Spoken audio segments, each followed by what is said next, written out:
जय श्री कृष्ण। राधे राधे। भक्तजनों को राधे राधे, प्रेमी जनों को राधे राधे। आज शनिवार है। शनिवार को शनिदेव की, हनुमान जी की पूजा करें, आनंद ही आनंद। अब मैं आपको 6वें अध्याय का आगे का प्रश्न सुना रहा हूँ। जब भगवान ने अर्जुन से कहा है, ये सब भगवत स्वरूप रूप से नहीं चलायमान होता है। जो आदमी पूजा सेवा करता है, किसी भी उससे चलायमान नहीं होता है। अपने दृढ़ निश्चय पे अपने पूजा सेवा करता है। परमेश्वर की प्राप्ति रूप जिस लाभ को प्राप्त होकर उसे अधिक दूसरा कुछ भी लाभ नहीं है, मानना है, लाभ नहीं है, मानना है। और भगवत प्राप्ति रूप जिस अवस्था में स्थित हुआ योगी बड़े भारी दुख से भी चलायमान नहीं होता है, जो दुख रूप संसार के संयोग से रहित है तथा जिसका नाम योग है।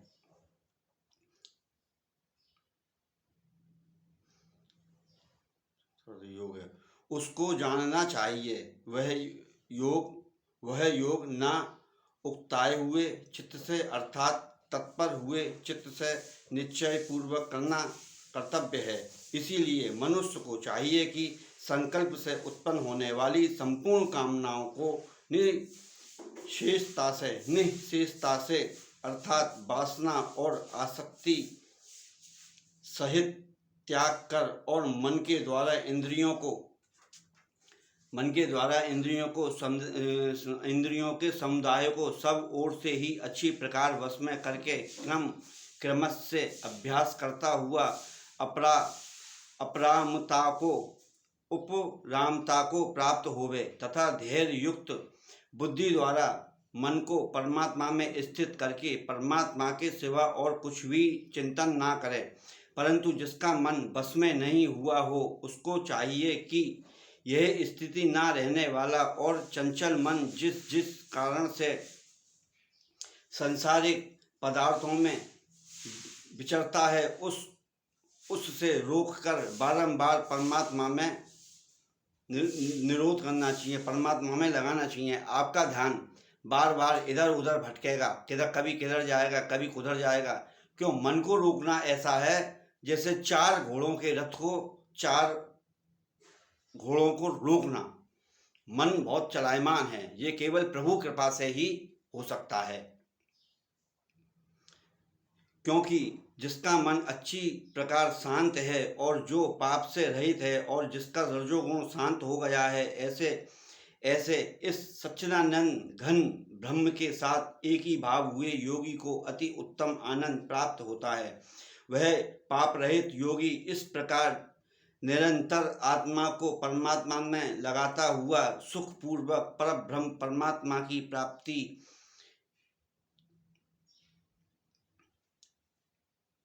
प्राप्ति स्वरूप अनंत आनंद को अनुभव करता है।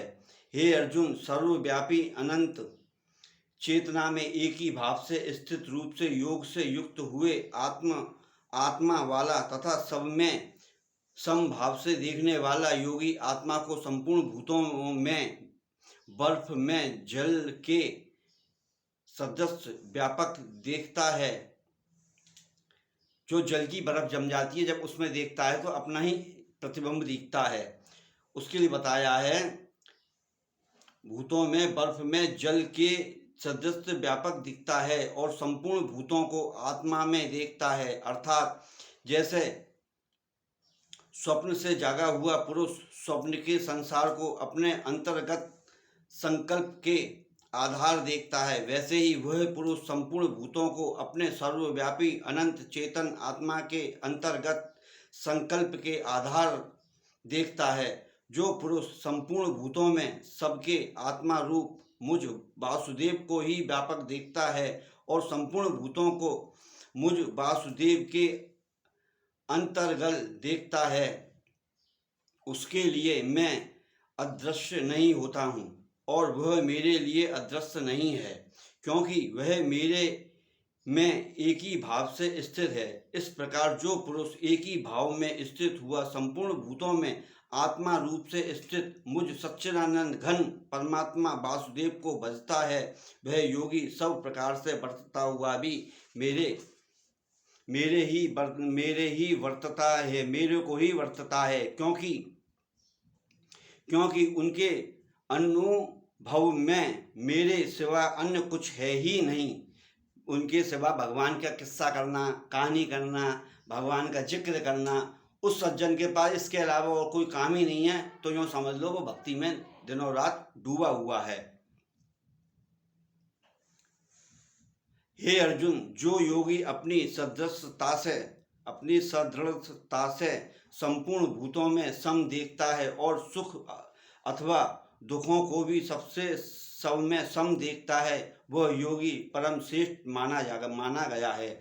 इस प्रकार भगवान के वाक्यों को सुनकर अर्जुन बोले, हे मधुसूदन, जो यह ध्यान योग आपने समत्व भाव से कहा है, इसकी मैं मन के चंचल होने से बहुत काल तक ठहरने वाली स्थिति को नहीं देखता हूँ, क्योंकि हे कृष्ण, यह मन बड़ा चंचल और प्रमथन स्वभाव वाला है तथा बड़ा दृढ़ और बलवान है। इसीलिए इसका वश में करना मैं वायु की भांति अति दुष्कर मानता हूँ।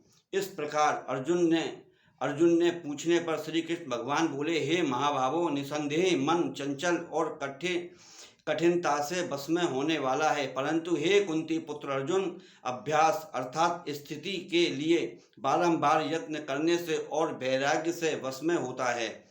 करत करत अभ्यास के जड़ मत होए सुजान, क्यों बार बार अभ्यास करने से ही कोई कार्य हो सकता है।